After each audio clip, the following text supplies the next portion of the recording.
Por favor.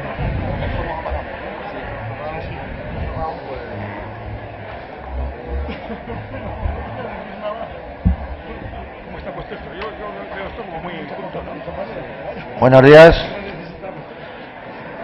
Nos vamos sentando, por favor.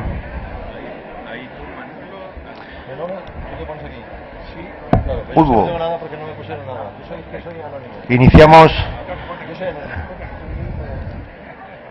la segunda mesa del módulo de política sanitaria, una mesa dedicada al medicamento, y todos tenemos muy presentes el documento que hace poco salió de la OMC en relación al medicamento. El moderador de la mesa va a ser mi querido amigo Pedro Hidalgo, presidente del Colegio de Médicos de Badajoz.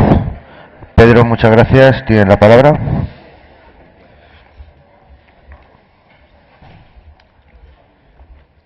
Cerramos la puerta, por favor.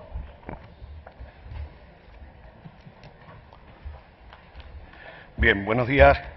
Gracias a todos por hacer el esfuerzo de estar con nosotros esta mañana.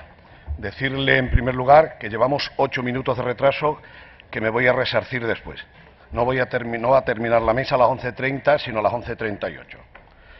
A partir de ahora, para llevarnos bien, ustedes y nosotros, vamos a hablar del oscuro objeto del deseo, el medicamento, del que todo el mundo habla, todo el mundo lo quiere, el que más lo utiliza no quiere utilizarlo, el paciente, el que lo dispensa quiere más dispensación, e incluso quieren aumentar el número de prescriptores. Mira, el medicamento en España dio lugar a una mesa en la Organización Médica Colegial desde el Observatorio de la Prescripción que se llamaba hace 3 años Médicos y Medicamentos, Conflicto de Intereses. Había sociedades científicas, farmacólogos clínicos, médicos prescriptores, ejercientes clínicos, y no pudimos llegar a establecer unas conclusiones. No nos pusimos de acuerdo. No pudieron salir unas conclusiones, el oscuro objeto del deseo. Porque las 3 primeras reflexiones es una, que prescribir no es escribir. Prescribir es diagnosticar, firmar un documento público y responsabilizarse. Si va bien, estupendo; si va regular, ya se lo dirán; y si hay o existe un efecto secundario, una reacción adversa al medicamento, tendrá usted que valorarla. ¿Cuántas recetas, cuántos millones de recetas hacemos los médicos que, por fortuna, todas no se terminan siendo tomadas por nuestros pacientes? Gracias a su sabiduría, todos los medicamentos que prescribimos no son tomados por nuestros pacientes. Para agotar mi tiempo, las palabras claves son gasto, consumo, información, formación, dispensación y prescripción. Nos llevaba a eso de uso racional del medicamento, a una prescripción de calidad, frases que a veces hasta nosotros confundimos con genéricos, bioequivalentes, biosimilares, bioaparencia, y entre todos lo mataron. Y el medicamento sigue funcionando en España, a veces solamente con datos de recetas en oficina de farmacia y a veces sin saber qué gasta el hospital, sin saber el consumo de hospital y la factura de hospital, sin saberlo. Bueno, pues con el toro en suerte, tengo esta mañana aquí con ustedes a un grupo de sabios que dicen saber del tema, y eso lo vamos a comprobar en poco tiempo. En primer lugar, dar las gracias a mis amigos que hicieron el acta que merece la pena que dediquen un tiempo a leerla, y que corrió a cargo del doctor José Antonio González Correa, que es farmacólogo clínico en la Universidad de Málaga, el doctor Luis Ángel Oteo, que es jefe del Departamento de Desarrollo Directivo y Gestión de Servicios Sanitarios en la Escuela Nacional de Sanidad, y mi amigo don Galo Agustín Sánchez, es farmacéutico responsable de la Oficina de Evaluación de Medicamentos del Sistema Extremeño de Salud. De ponentes, vamos a empezar a presentarle a alguien que ustedes conocen, pero realmente no saben cómo se llama, porque no se llama Juan Gervás, se llama Juan Gervas. A partir de ahora vamos a utilizar hasta su apellido correctamente, el tilde light. Es doctor en Medicina General, jubilado, y profesor invitado de la Escuela Nacional de Sanidad. Gracias, Juan, por estar con nosotros y a veces, iba a decir, reflexionar en voz alta lo que a diario te leemos.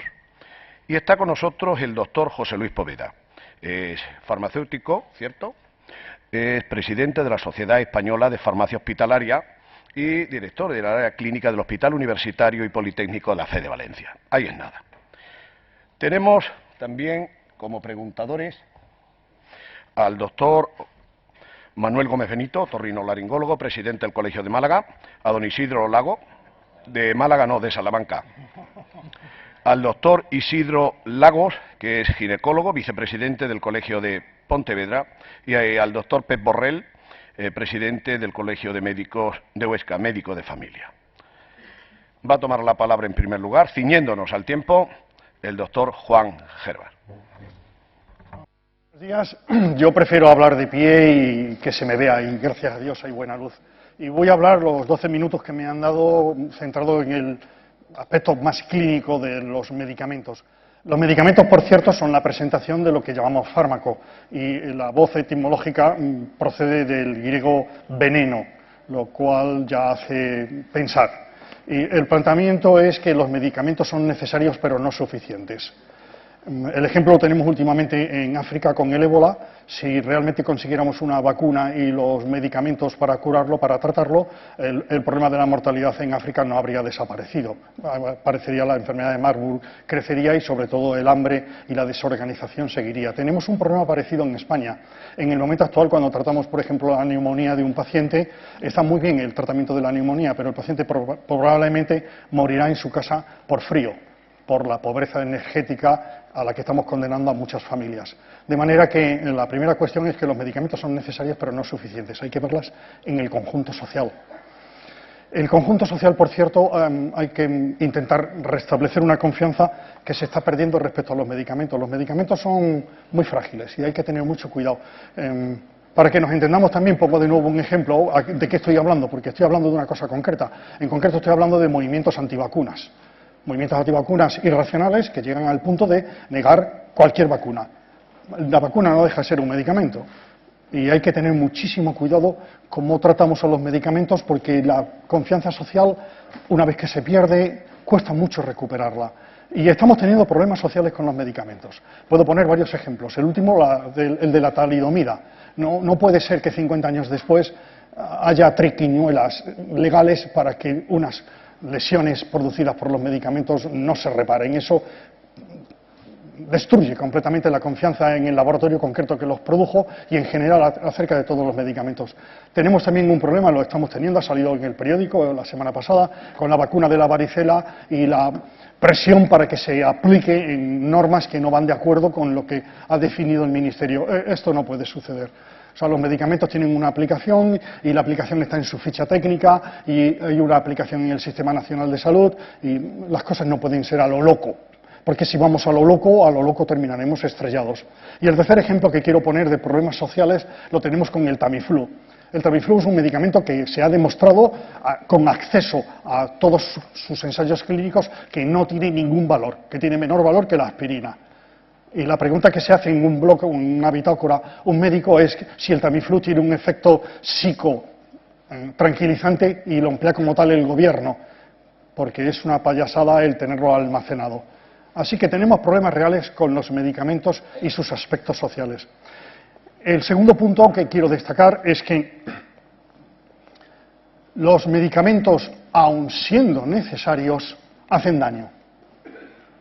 Es inevitable. No hay medicamento que no haga daño. Así que el problema es que tenemos que lograr una compensación entre daños y beneficios. Y de nuevo hay que tener cuidado porque las cifras son apabullantes. Y las cifras son de la Unión Europea, no son de ningún grupo. Son cifras oficiales de la Unión Europea, 200.000 muertos al año, 197.000, 200.000 muertos al año por consecuencia de efectos adversos, efectos no queridos de medicamentos. Eso, para que nos entendamos, al día son como 550 muertos. Y para que nos hagamos ideas también, por tráfico en la Unión Europea se producen 75 muertos al día. Así que nos estamos poniendo en unas cifras que son más que respetables. Así que medicamentos, problemas sociales, medicamentos, beneficios y perjuicios, y medicamentos que no son la única alternativa, porque con el medicamento nosotros ¿qué queremos? Con el medicamento queremos cambiar el estado de salud en un cierto sentido. Así que, efectivamente, Pedro, no basta con la prescripción, hay que asegurarse que el medicamento lo toma el paciente y además que produce el efecto que queríamos. Y esa tercera parte implica un compromiso con el paciente. Nosotros no somos protocolos, nosotros no somos robots, nosotros somos clínicos, somos médicos y queremos, al emplear algo, conseguir un cambio del estado de salud en el sentido positivo, en el sentido deseado. Y eso exige un compromiso, un seguimiento del paciente, una implicación. Por eso exige una continuidad, eso exige unos contratos, eso exige una estabilidad laboral. No puede ser que cada 6 meses se contrate a un médico, porque eso rompe el compromiso que permite asegurar el buen uso de los medicamentos. Tenemos también un problema grave con el ciclo, la vida de los medicamentos.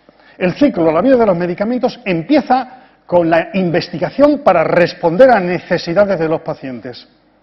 Se puede demostrar continuamente que la investigación está siendo muy pobre, la innovación es pobrísima, paupérrima y además, en muchos casos, no responde a las necesidades de los pacientes. Un grupo de estudiantes de medicina que se llama farmacríticos tienen una camiseta que venden que pone «Estamos desarrollando medicamentos para enfermedades que nos inventaremos».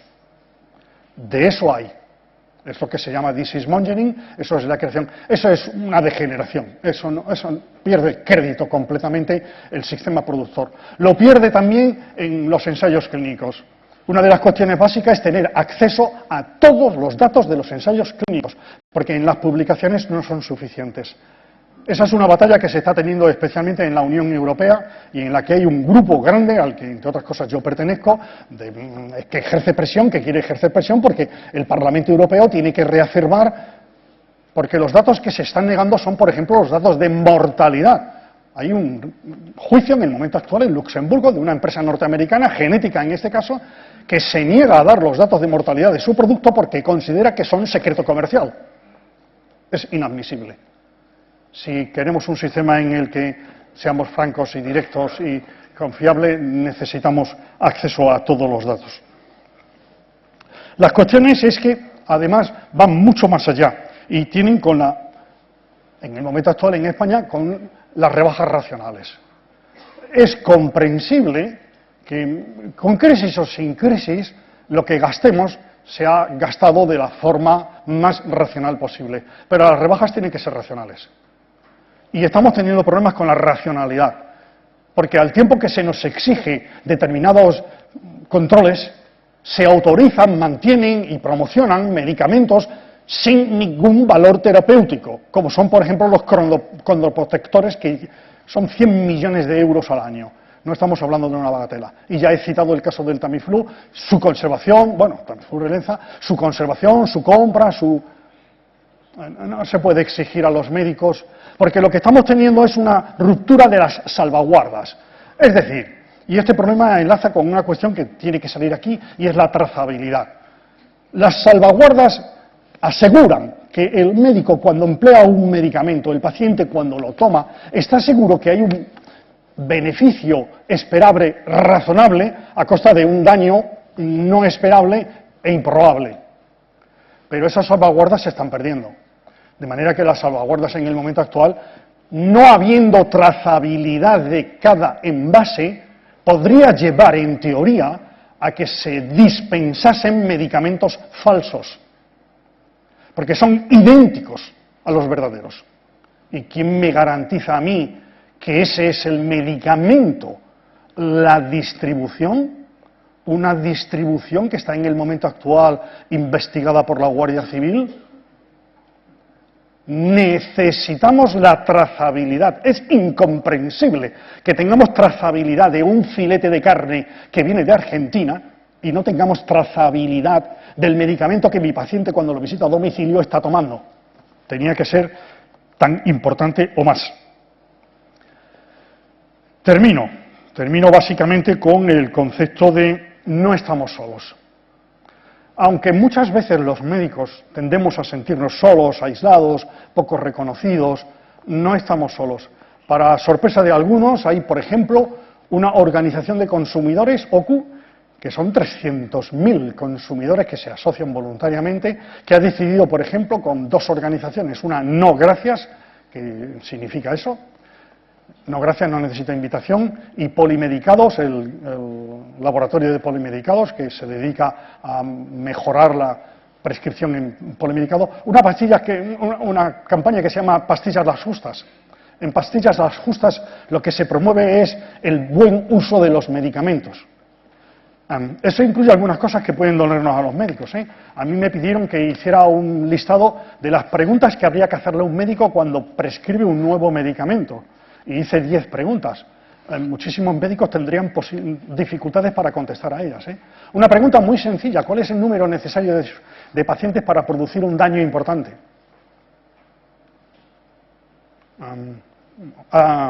Hay que leer la ficha técnica. Cuando uno lee la ficha técnica de la ficha de la vacuna de la gripe, se espanta, pero es que uno debe leerla, porque se supone. Así que, resumo y sintetizo: los medicamentos son mucho más que medicamentos, pero no son suficientes. Los medicamentos tienen unas implicaciones sociales, los medicamentos siempre producen algún daño, los medicamentos no siempre responden a las necesidades de la sociedad, los medicamentos en muchos casos no publican todos los ensayos clínicos, no son accesibles, y necesitamos trazabilidad de los medicamentos, y no estamos solo en el mejor uso. Hay que establecer alianzas, especialmente con organizaciones no de pacientes, sino independientes, del estilo de la OCU, que no recibe financiación de los laboratorios. Por mi parte, nada más.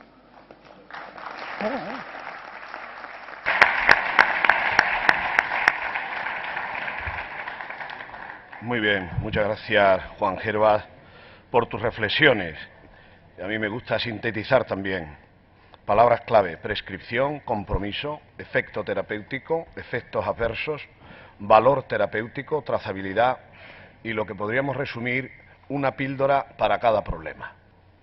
Pues tenemos ahora a continuación la ponencia, pasamos la ponencia control del doctor José Luis Poveda. Cuando quiera, 13 minutos. Sí, buenos días a todos. En primer lugar, agradecer a la Organización Médica Colegial la invitación, a la Sociedad Española de Farmacia Hospitalaria y, más concretamente, a mi persona. Yo voy a hacer algunas reflexiones sobre los 5 aspectos que el documento que tienen ustedes a su disposición ha hecho la Organización Médica Colegial. No tanto reflexiones, sino algunas puntualizaciones, algunas visiones que creo que complementan ese estudio desde mi punto de vista. El primero hace referencia al contexto económico y el sector del medicamento.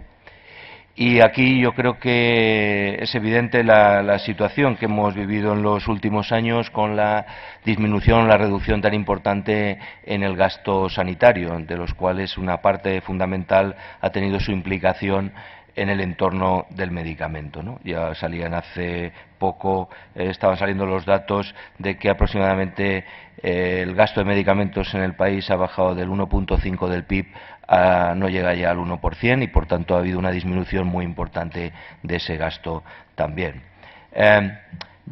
Quizá no es tan importante ver la realidad que estamos teniendo, sino ver cuál va a ser la realidad del futuro, ¿no?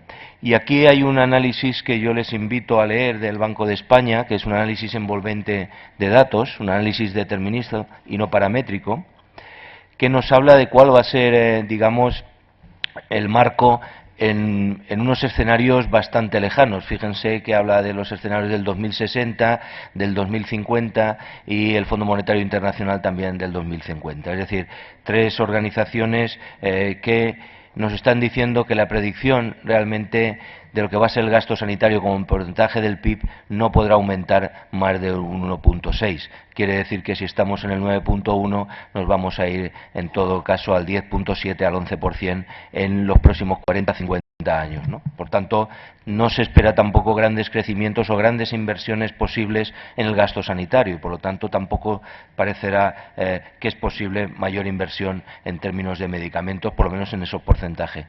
A mí me parece interesante la reflexión que hacen sobre el componente del gasto sanitario y hablan de tres factores: el factor demográfico, el factor renta per cápita y el factor residual. El factor demográfico, lo conocen ustedes, es claro que conforme se produce el envejecimiento, la cronicidad y un mayor gasto, pero ahora veremos que los datos realmente cuantitativos no reflejan realmente por qué está aumentando el gasto sanitario. La renta per cápita también es una variable que está modificada sustancialmente en relación a los países. Cuanto más renta tienen, más proporción pueden dedicar, o por lo menos más gasto sanitario tienen, ¿no? Y yo me inclinaría por este factor, que es el factor residual, que habla de los factores de la oferta y, por tanto, está hablando de la cartera de servicios, está hablando de lo que tenemos que pagar, de cuánto tendremos que tener de esa cartera de servicios y cuánto tendremos que pagar por esa cartera de servicios, y más concretamente en el ámbito del medicamento. Fíjense que el incremento de la renta per cápita es lo que justifica casi el 52% del incremento del gasto sanitario, y los factores residuales casi el 44%, es decir, que prácticamente no nos quedan más que un 4% explicable en términos del gasto sanitario a lo que es el parámetro demográfico. Esto no lo digo yo, lo dice el Banco de España, y supongo que los estudios están suficientemente contrastados, ¿no? Lo importante aquí es que el factor residual, ese 44%, es lo que nos tiene que permitir de alguna forma optimizar en ese entorno de no crecimiento del gasto sanitario, cómo podemos seleccionar los medicamentos de una forma más eficiente, ¿no? Porque la situación del gasto farmacéutico en España es la que es. Era aproximadamente el 18%, ha estado bajando en estos últimos años, y ustedes cualquier documento que puedan coger, se ve claramente cuál ha sido la disminución del gasto, tanto en primaria, ahora veremos que en hospital se ha mantenido, como el gasto medio por receta. Por tanto, ha habido un impacto muy importante en términos de reducción del gasto. En el hospital, en los últimos años se ha mantenido, ya no estamos hablando de aquellos crecimientos por encima de los 2 dígitos en el 2008. Así que yo creo que también deberíamos de mantener la calma, ¿no? Es decir, yo creo que hay muchas actuaciones en todos los ámbitos del sector, no solo sanitario, que también, donde realmente hay posibilidades de ahorro, ¿no? A mí me preocupa especialmente que este ahorro, las consecuencias que vamos a tener, no a corto plazo, pero sí a largo plazo, ¿no? Esto es un estudio de la Sociedad Española de Cardiología, presentado recientemente, sobre las muertes evitables y la explicación de la mortalidad cardiovascular en España en una serie del 1988 al 2005. Pues ya ven que, desde luego, la mejora de factores de riesgo ha sido el factor más fundamental, pero los tratamientos farmacológicos han tenido un papel casi del 48% en esa reducción de muertes. Por tanto, hay que cuestionarse si toda esta disminución del gasto farmacéutico no tiene o no tendrá consecuencias, o está teniendo ya consecuencias en resultados clínicos, humanísticos y económicos, si no estamos ahorrando una parte para gastarnos en el marco actual y probablemente en el futuro en el restablecimiento de la salud de los pacientes, ¿no? Y aquí tiene que ver, incardinar mucho con lo que yo creo que es la responsabilidad clínica y social de la profesión médica.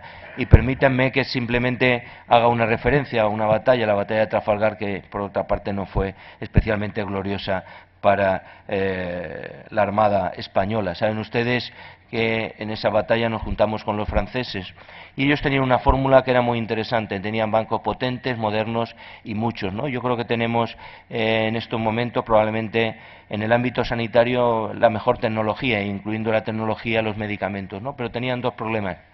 Habían guillotinado a los oficiales, después de la Revolución Francesa guillotinaron a todos los oficiales, y en vez de marineros metían en los barcos ejércitos de tierra, ¿no? Y yo creo que esto tiene que ver con la reflexión de quién nos está gestionando, ¿no? Salía la gestión clínica en la anterior mesa, ¿no? Y probablemente es que estamos empezando a ser dirigidos, si no ahora, ya desde hace tiempo, por aquellos que no han demostrado mayor competencia en el ámbito clínico, sino en otros ámbitos. Y por tanto, esta fórmula francesa no fue especialmente buena. Perdieron 12 de los 18 barcos en Trafalgar y sufrieron 2.218 muertos. Así que quizás es mejor que pongamos a marineros que están todo el día trabajando con los pacientes antes de poner a gestores que probablemente su visión está, no sé si sesgada, pero por lo menos polarizada. Desde luego la fórmula churruca no fue tampoco mucho más eficiente. Decía: hijos míos, en nombre de Dios prometo la bienaventuranza al que muera cumpliendo con sus deberes. Si alguno faltase a ello, le haré fusilar inmediatamente.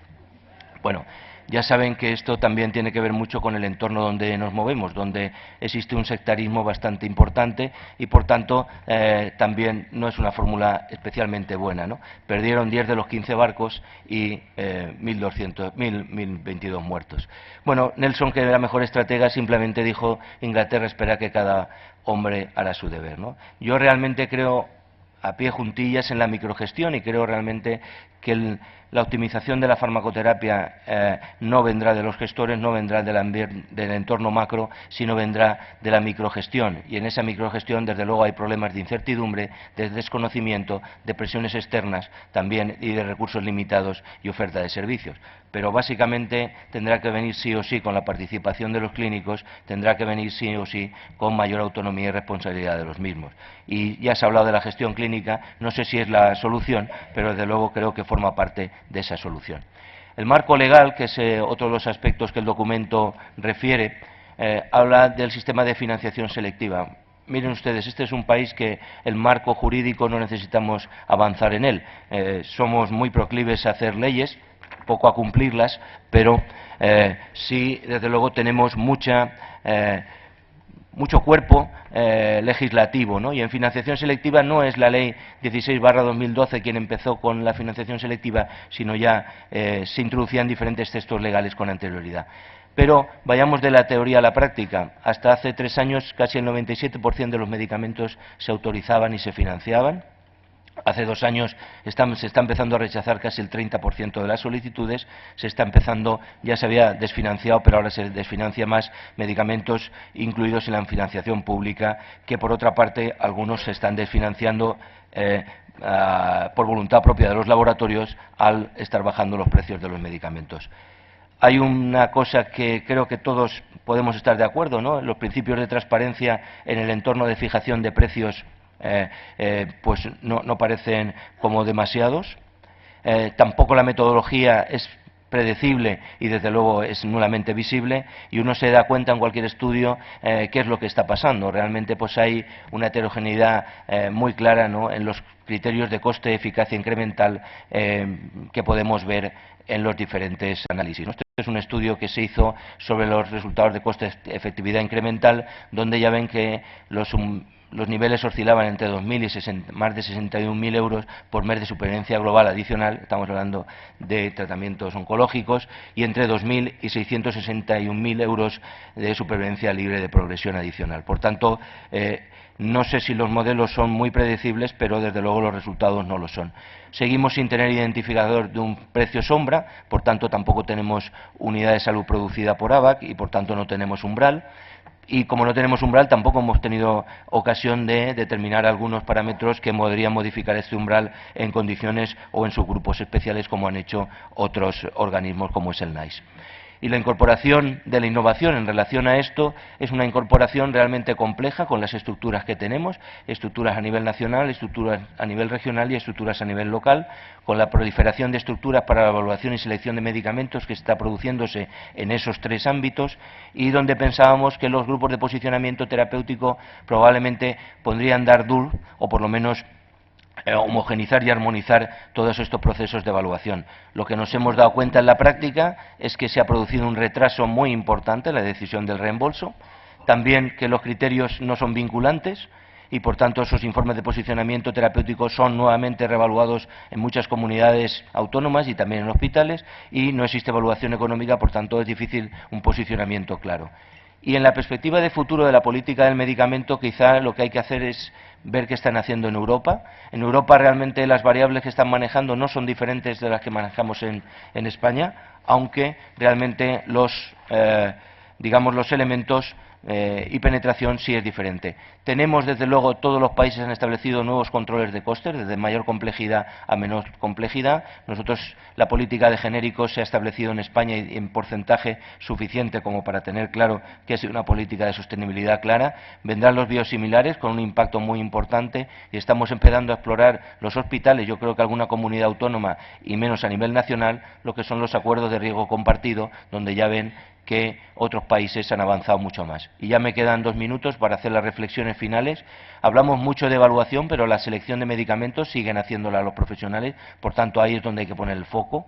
Se habla a nivel macro mucho más de racionalizar, de racionar que de racionalizar, y creo que esta primera situación es la deseable, que la estrategia no va a poder ser solo con profesionales sanitarios, la administración sanitaria y la industria tendrá que alinearse, que podemos aprender de Europa en muchos términos, desde el punto de vista de definir la innovación, de los sistemas de evaluación, de las estructuras y metodología, que crear un marco estable y predecible que nos permita identificar los criterios sobre los que se fundan las decisiones es clave, que cada vez hablaremos menos de precio máximo fijado y más de resultados financieros y clínicos, y por último ya que sigue siendo una tarea, yo creo, de todos los profesionales, garantizar el acceso equitativo a los medicamentos, hacer una selección explícita en base a la eficiencia, promover el desarrollo de una industria eficiente y competitiva y promover la innovación. Así que yo creo que hemos dado ya muchos pasos, pero creo que algunos están dibujados en el camino. Muchas gracias.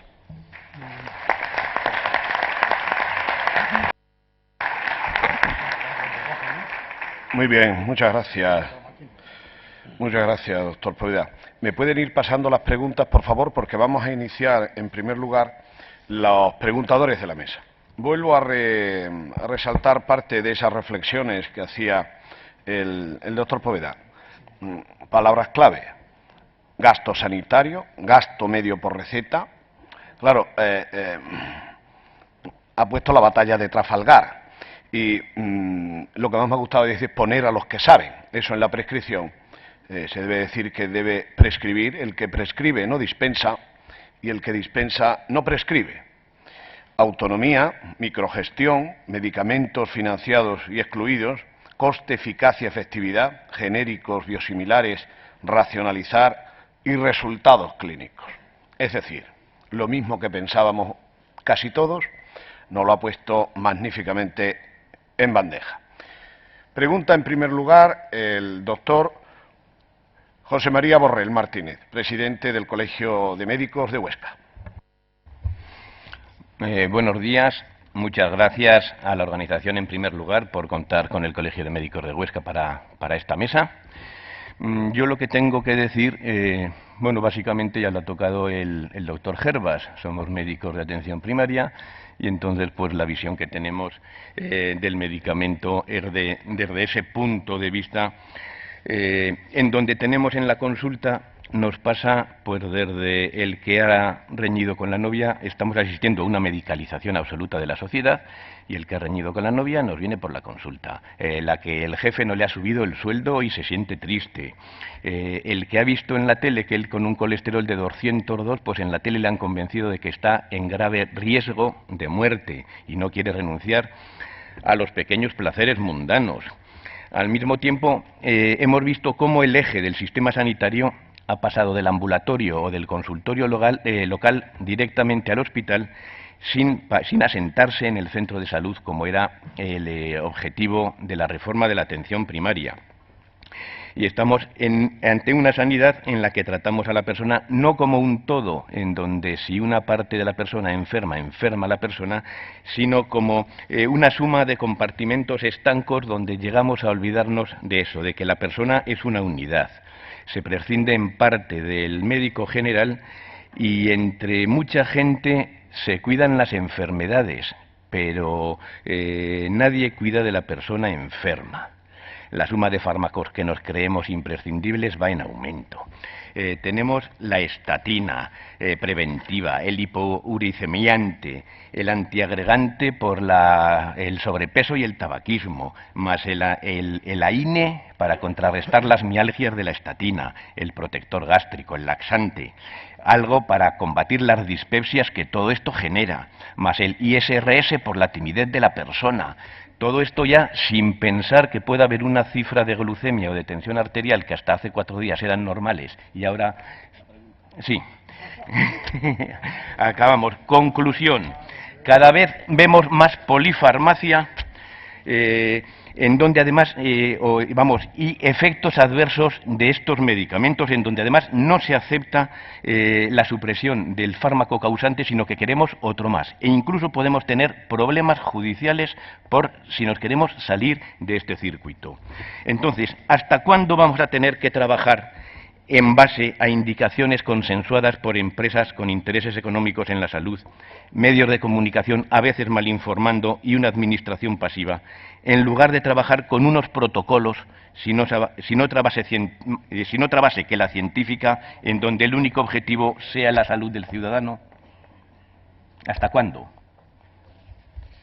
Gracias por la brevedad de la pregunta. Anda, no seas malo, Pedro, que somos compañeros y eso se nota. En la cuestión que has planteado hay mucho de fondo, José María.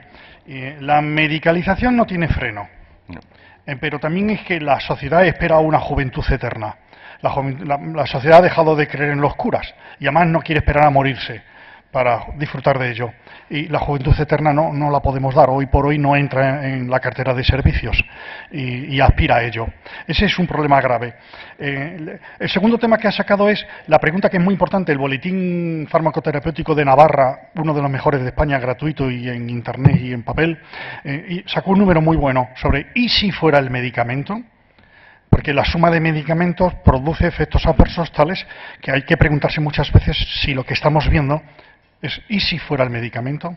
Y la tercera cuestión que yo sacaría, porque me está preocupando, en concreto en el patrocinio excesivo, es en EPOC. El EPOC empieza a ser un campo de un patrocinio excesivo cuyo último, en fin, espectáculo se está viendo en Barcelona en concreto, en el que incluso hay una consulta especial de EPOC patrocinada por un laboratorio determinado dentro del Servicio Nacional de Salud. Así que son las tres cuestiones que yo destacaría de lo que has dicho, de difícil solución, pero estamos en la vía. Yo en ese sentido soy optimista. Creo que ¿hasta cuándo? Bueno, hasta que nos plantemos los clínicos. Muy bien. Un minuto. Bueno, yo creo que se está en una línea, ¿no? Muy clara. En este momento yo creo que hay una reflexión por todo el colectivo sanitario, especialmente por los médicos, de la necesidad de reevaluar los tratamientos que se han venido prescribiendo a lo largo del tiempo, ¿no? Y hay, yo creo que iniciativas importantes de desprescripción, ¿no? Y desprescripción significa reevaluación, por tanto, de los objetivos terapéuticos que estaban planteados al inicio, ¿no? Por tanto, la situación, y la que ha comentado Juan, yo creo que perfectamente, no es una situación fácil porque el entorno social tampoco va a cambiar en otro sentido, ¿no? Pero creo que yo creo que éticamente tenemos que hacer una reflexión todos sobre si es posible añadir más. Muy bien. Pregunta el doctor Lagos. Lago. Bueno, ya las gracias al comité organizador, Pedro, si no me da tiempo a ver la pregunta. De todos es conocido que en España la Dirección General de Farmacia y Productos Sanitarios es el órgano que corresponde el ejercicio de las funciones que competen al Estado en materia de financiación pública, fijación de precios de medicamentos y productos sanitarios, y las condiciones especiales de prescripción y dispensación del medicamento en el Sistema Nacional de Salud. El Ministerio de Sanidad utiliza los informes del Grupo de Coordinación de Posicionamiento Terapéutico de la Agencia Española de Medicamento y Productos Sanitarios para establecer los criterios de financiación bajo las indicaciones que están aprobadas. Y aquí empieza el problema. Sin embargo, desde que el medicamento es autorizado y entra en la financiación pública hasta que está disponible por los profesionales sanitarios para su uso clínico, pueden pasar meses. Y esto está generando inequidades. Las causas: burocracia en las comunidades autónomas, descentralización, las posibilidades de financiación de cada comunidad autónoma y los requisitos que establecen en las comunidades autónomas las distintas comisiones autonómicas de farmacoterapéuticas. La pregunta a la mesa es la siguiente: ¿qué opinan los miembros de la mesa al respecto? ¿Y qué mecanismo creen que debería arbitrar el Consejo Interterritorial para que el acceso a los medicamentos fuera inmediato a su aprobación en todas las comunidades y no quebrar la equidad de la dispensación bajo financiación pública?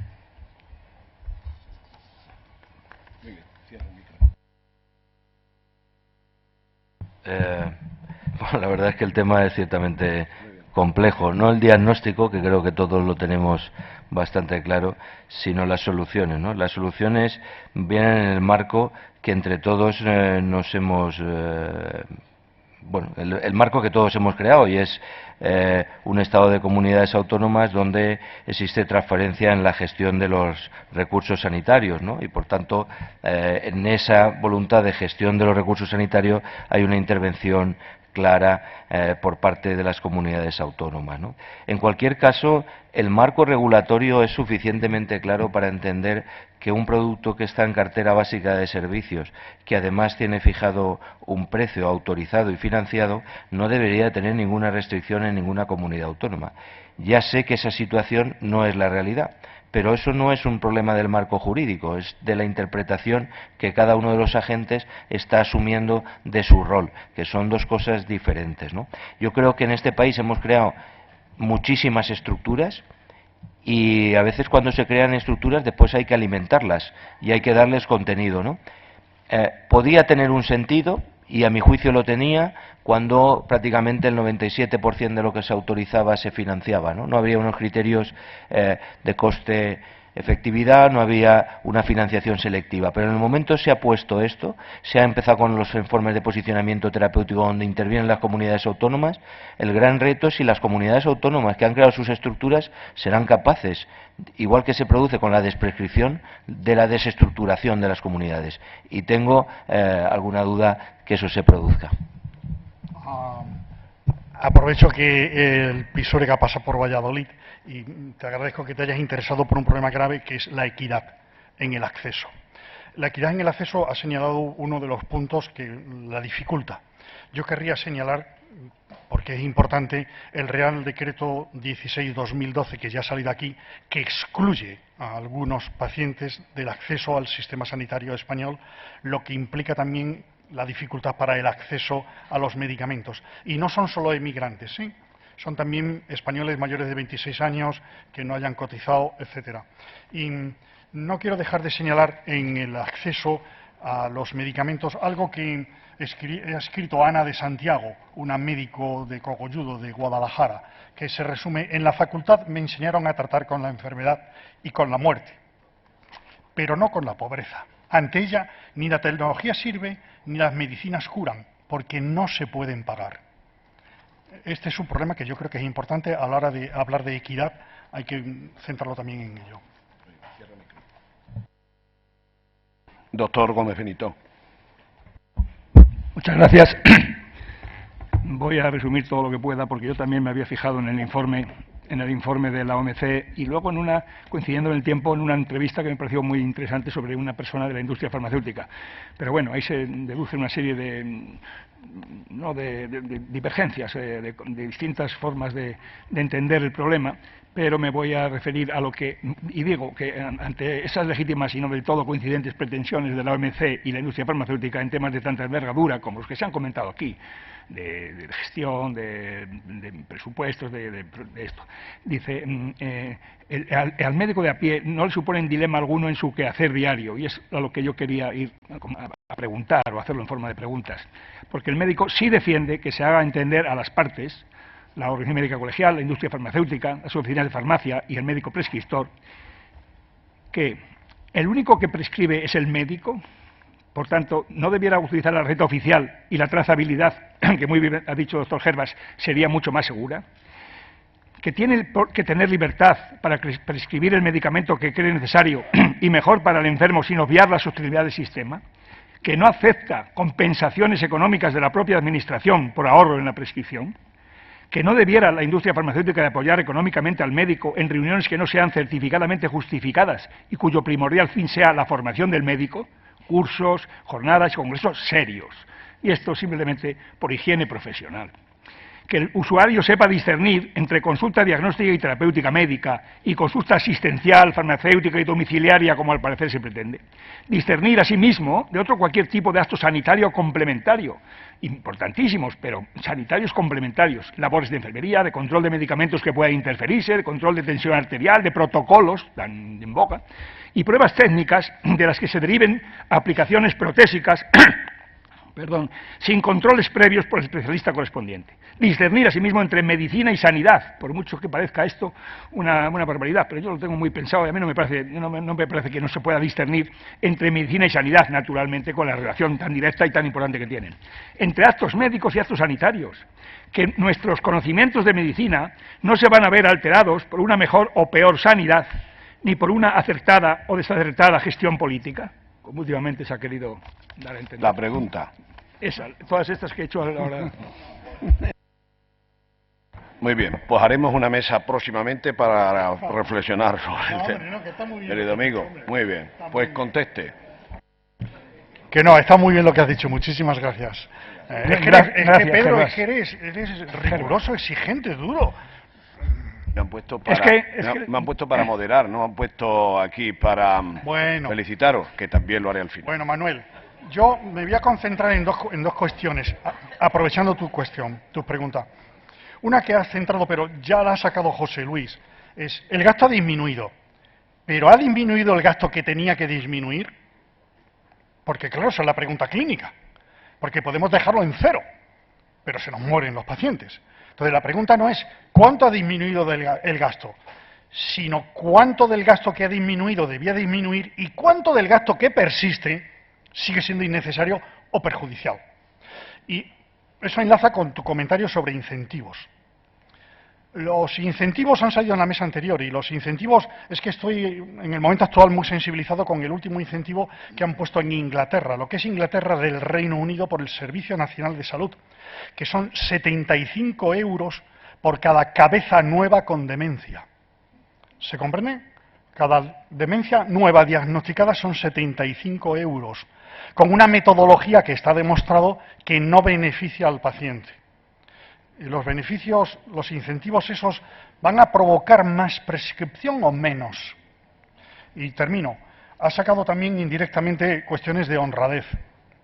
Desde luego los médicos tenemos que ser honrados, pero antes Luis ha citado la Dirección General de Medicamentos. La puerta giratoria es espectacular. Si uno pone los nombres de los directores generales de salud pública a lo largo de los últimos 30 años y el lugar actual en el que ocupan, deja mucho de desear como ejemplo público.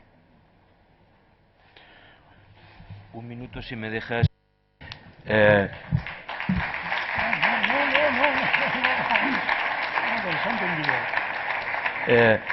Solo por un matiz, Pedro, que has comentado al inicio y me gustaría aclarar, ¿no?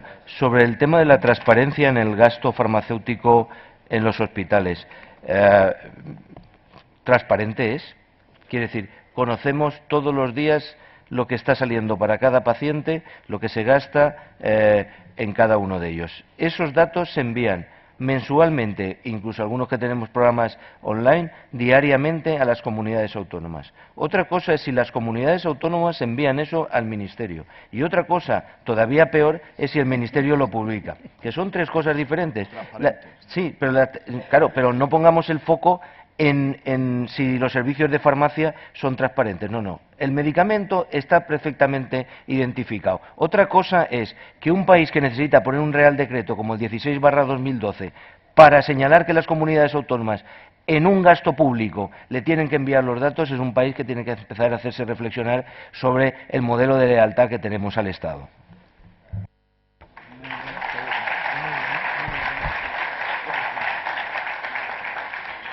Muy bien, vamos a entrar en las preguntas antes de votar las que tenemos ya las cuestiones. Y por alusión, cuando he hablado de la transparencia de los datos, usted se la ha contestado al final, cuando he dicho, es absolutamente, fíjese lo que voy a decir, imposible tener al día de hoy, en cualquiera de nosotros que tratamos de averiguarlo, el gasto farmacéutico en hospital.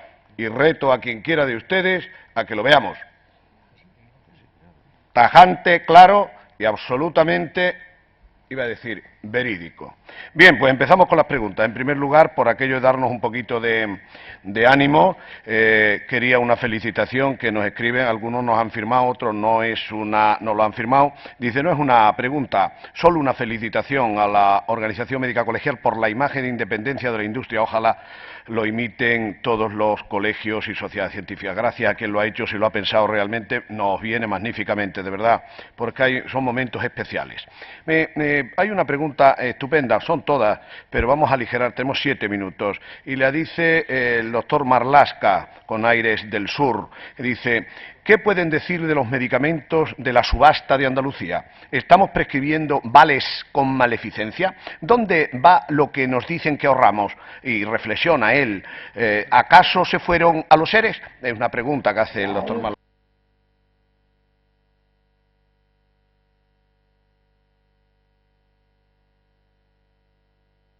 Eso lo tendría que explicar la presidenta de la Junta de Andalucía, no yo, ¿no? O sea, bien. Poco puedo añadir ahí. ¿No? Desde el punto de vista de los... Yo no soy especialmente partidario de criterios de subastas por comunidades autónomas, ni de procesos diferenciales que estén marcando tendencias entre las comunidades autónomas. Pero claro, yo debo de tener un modelo quizá más estatal y menos federal o de comunidades autónomas, ¿no? En cualquier caso, a mí lo que me parece es que no podemos estar trabajando el ámbito del precio del medicamento desde tantos puntos de vista, creando tanta incertidumbre y no dando soluciones realmente al problema que existe. Aquí existe un procedimiento en fijación de precios y la aplicación de precios debía de ser, desde luego, con una metodología, ser transparente y, desde luego, tendría que ser un precio único para todo el país. Y todos los demás inventos son cosas que han inventado básicamente a veces para justificar las propias estructuras. Muy bien. Miren, voy a seleccionar, tratando, por ajustarnos al tiempo, de tocar todos los puntos, y no quiero quedarme a nadie, pero voy a agrupar un par de preguntas. Dice, ¿se puede prescindir de las, no viene firmado, ¿se puede prescindir de las compañías farmacéuticas en la innovación de fármacos? ¿Pueden los Estados asumir esta competencia? ¿Por qué entonces se critica tanto a las compañías farmacéuticas? Conteste. El problema que tenemos es que gran parte de la innovación viene ya del sector público, aunque eso se conoce poco. Muchísima de la innovación en medicamentos, en fármacos, en genética también, porque ya la he citado, procede de círculos universitarios de financiación pública. Así que lo que habrá que cambiar, y ese es un problema grave a largo plazo, es el sistema de patentes. Probablemente el sistema de patentes que en el siglo XIX fomentó la innovación, en el momento actual está siendo un freno a la innovación. Y sería buena opción que las patentes las comprase el sistema público, para que fomentase la innovación en torno a esa patente y no lo que está sucediendo en el momento actual, que las patentes frenan la innovación. La industria farmacéutica creo que la necesitamos como necesitamos el productor de pan. No hay discusión ninguna a ello. El problema es en qué términos produce y qué beneficios tiene y a costa de qué. Y ahí ya acaba de salir algo que es lo de la formación. La formación tiene que empezar a ser muy independiente de la industria farmacéutica. Quedan 3 minutos, pero no me quiero dejar una pregunta viene dirigida al doctor Poveda. Si existe un medicamento con indicación, pero muy caro, con alternativa de dar otro más barato, con evidencia científica, pero sin indicación en ficha técnica, ¿cuál daría? Bueno, estas son preguntas de ponencia. Yo básicamente creo que las agencias reguladoras tienen un papel y tienen un papel muy claro, ¿no? Y son las agencias que nos garantizan que los medicamentos que van a estar disponibles sean eficaces y sean seguros. El precio de esos medicamentos es otra barrera que no tiene que ver con las propias agencias reguladoras, ¿no? Ahí podemos tener diferentes perspectivas, ¿no? A mí especialmente me preocupa que en este caso, que supongo que estamos hablando de la degeneración macular aguda o de algún fármaco relacionado, evidentemente hay evidencia, ¿no? Pero ojo con la evidencia fuera de las agencias reguladoras, porque entrañan bastante riesgo, ¿no? O sea, si el sistema es un sistema que el precio no es el adecuado, existen los mecanismos para cambiar esos precios dentro de las estructuras y dentro de las estructuras europeas. Por tanto, el problema no es si debemos de utilizar medicamentos fuera de indicación, fuera de un proceso de agencia reguladora, sino cómo montamos estructuras o cómo generamos procedimientos para cambiar el precio de los medicamentos, que es otro. Pues mire una pregunta a continuación que enlaza con esta. ¿Qué utilidad tienen los comités de valoración de los medicamentos de alto impacto económico implantados por las comunidades autónomas? ¿Coartan la libertad de prescripción del médico? Era similar a lo que había dicho, ¿verdad? Bien, me voy terminando.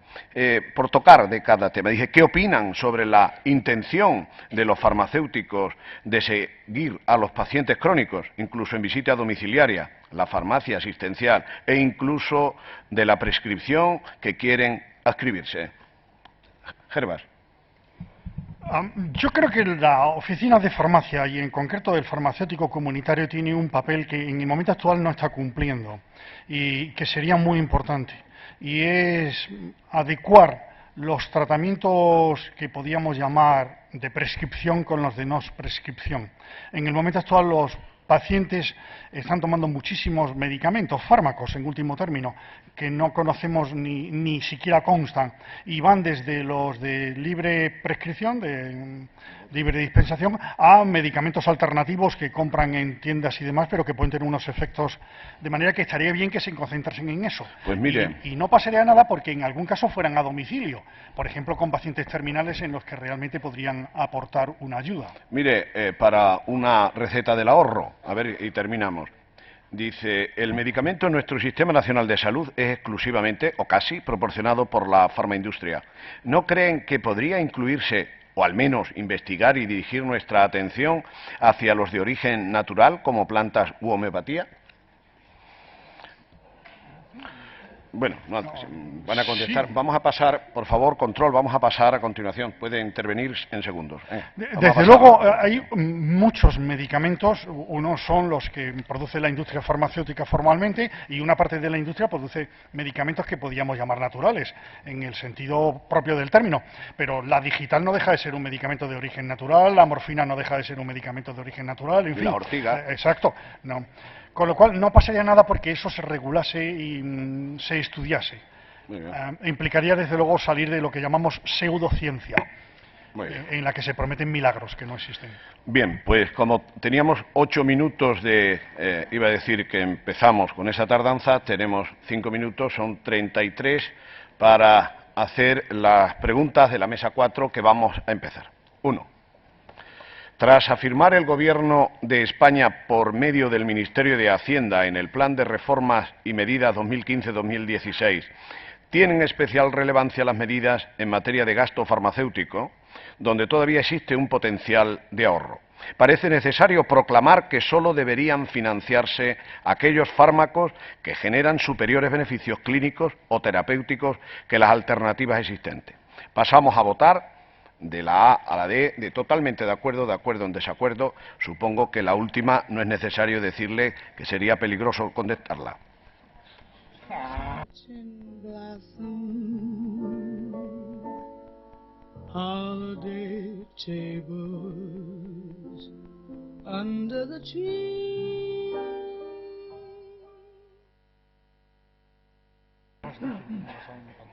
De acuerdo. Segunda pregunta.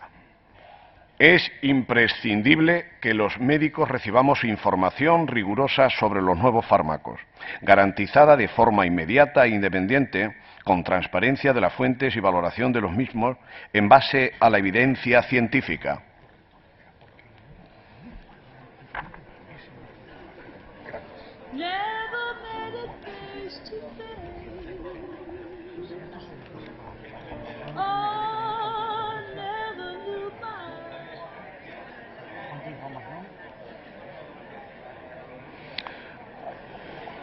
No se me revuelvan, no se me revuelvan. Tercera pregunta. El resultado está claro y, lógicamente, permito que ustedes lo vayan comparando y lo vayan anotando hasta la finalización de las conclusiones que ya se le enviará a todos ustedes. Tercera pregunta. ¿Es imprescindible y urgente la creación de una agencia de evaluación sanitaria independiente con autoridad reguladora y participada en sus decisiones por todas las comunidades autónomas para poder adoptar decisiones en base a resultados, analizando el balance entre beneficios y riesgos, la eficiencia con relación coste-efectividad y como justificación para asignar recursos o decidir sobre cualquier tipo de intervención sanitaria? Es el documento de la Organización Médica Colegial. Contesten, por favor.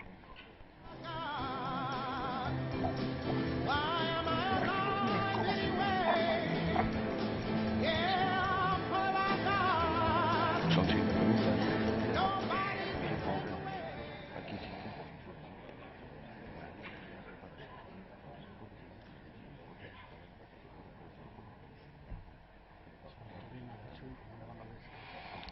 Una respuesta para considerar.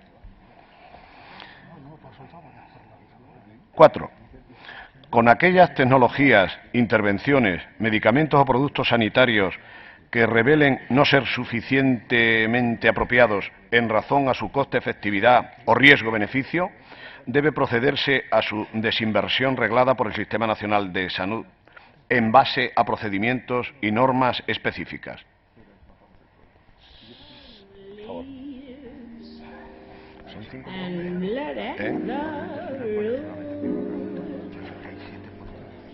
Black body swinging in the sun.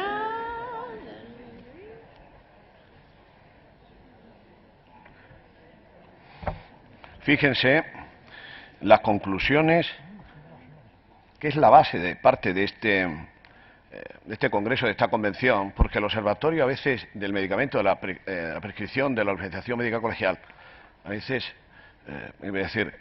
quiere dar dogmas y esto viene fundamental hacia dónde tenemos que dirigirnos. Muchas gracias por la sinceridad en la... Pregunta número 5. Todos los medicamentos que hayan demostrado un notable grado de eficiencia en términos de coste-efectividad deberían constituir prestación farmacéutica de derecho, asegurada universalmente mediante financiación pública.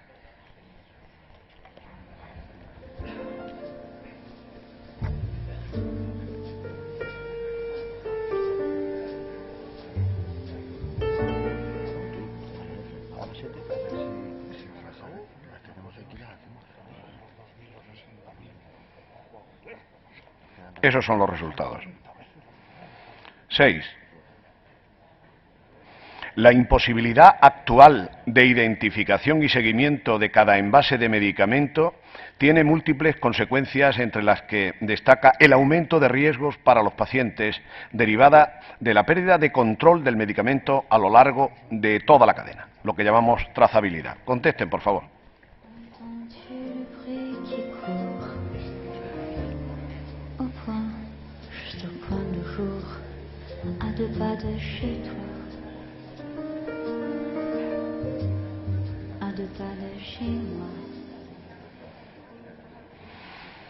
La trazabilidad se trata de manera específica en el documento de la OMC y veo que nos autoriza a seguir buscando esa trazabilidad y a seguir exigiéndola. Última pregunta. Es urgente responder a lo previsto en el Real Decreto 1718/2010 sobre receta médica y órdenes de dispensación y asegurar el cumplimiento del mismo en cuanto a las garantías establecidas en el modelo de receta médico-privada que garantiza e identifica al prescriptor, dispensador y la imposibilidad de duplicación, lo que hemos llamado nuestro modelo de receta, que todavía no se desarrolla.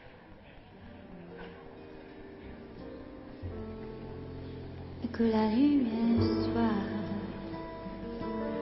comme au premier jour du premier mois de nos causes. Magnífico. Muchas gracias por su respuesta. Son las 11:39, nos hemos pasado un minuto y les pido a ustedes, de verdad, que lean el documento sobre el medicamento en España que la Organización Médica Colegial ha aprobado en asamblea, porque ha costado esfuerzo y merece la pena. Un abrazo y muchas gracias.